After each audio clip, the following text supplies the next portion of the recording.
তুলিলে গুৱাহাটীৰ পৰা শিৱসাগৰলৈ ময়ূৰী পোৱাৰ লগে লগে দৌৰি আহিছে। আচলতে এয়াই আচলতে বিহু বুলি ক'লেই ময়ূৰী মন প্ৰাণ একেবাৰে বিহু কেইদিন যিমান যি আচলতে শিল্পীসকলৰ আটাইতকৈ বেছি কষ্ট হয়।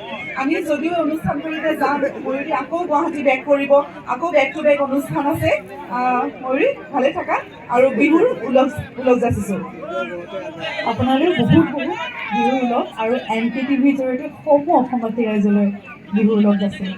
ধন্যবাদ থাকিল। ময়ূৰী এইফালে জানানে খুব ধুনীয়াকৈ তেওঁলোকে এয়া পৰপং তেওঁলোকে পৰম্পৰাগত খাদ্য সম্ভাৰ প্ৰস্তুত কৰিছে। তাঁতশাল সেয়া আমি দেখুৱালোঁ। অকণমান খাদ্য সম্ভাৰ তুমি টেষ্ট কৰিবা, আমি সেইফাললৈ যাম। তোমাক এৰিছোঁ এতিয়া, ঠিক আছে? Thank you. আমাৰ মাজত জনপ্ৰিয় কণ্ঠশিল্পী নিৰুৎপল বৰা আমাৰ মাজলৈ আহি আছে খন্তেক সময়ৰ পাছতেই। এইখিনি সময়ত স্থানীয় আন এগৰাকী জনপ্ৰিয় কণ্ঠশিল্পী ৰূপম বৰা আমাৰ মাজত আহি উপস্থিত হৈছেহি। ৰূপম দা অকণমান বিচাৰিছোঁ, মই ৰূপম দাক বিচাৰিছোঁ এইখিনি সময়ত এটা জোৰছে হাত চাপৰি দেই। এতিয়া আৰু বিহু গাব ৰূপম দে, বিহু গাব ৰূপম দা।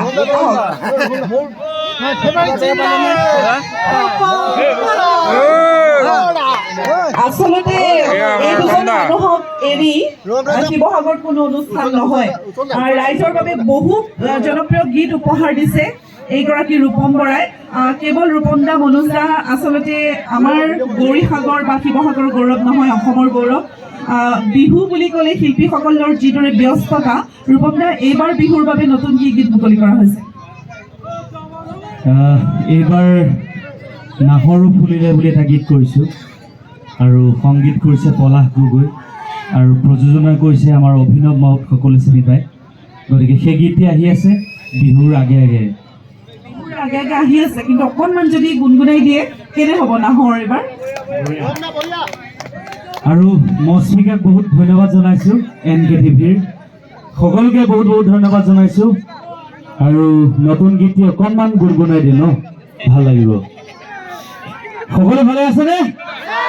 বঢ়িয়া। আৰু নতুন এটি গীত আহি আছে নাহৰ ফুলিলে বুলি, সেই গীতখিনি অকণমান গুণগুণাই দিছোঁ।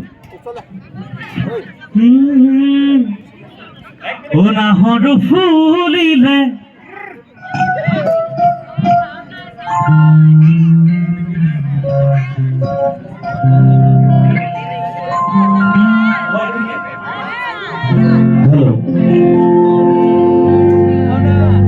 সকলো খাজুলে ও নাহৰ ফুলিলে ও বহাগু আহিলে কুলিয়ে বিনালে বহাগু আহিলে ও মোৰ নাচনি কৰিলি পগলা ও তই পালিৰে বতৰা ও নাহৰ ফুলিলে। কথাটো শুনাও, আহি আছে আপোনালোকে শুনিব। হেল্ল'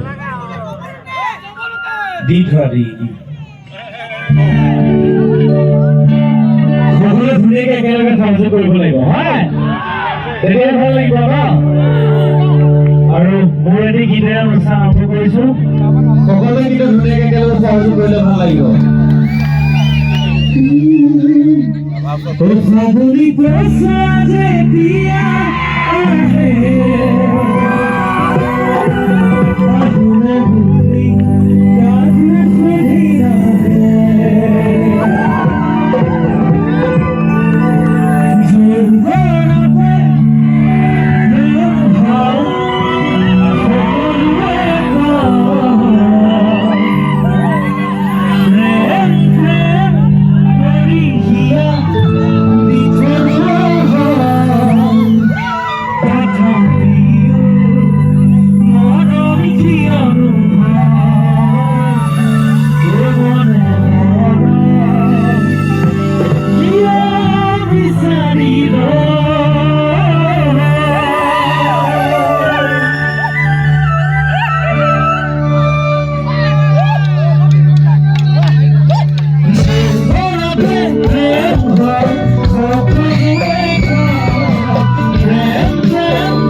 আছিলে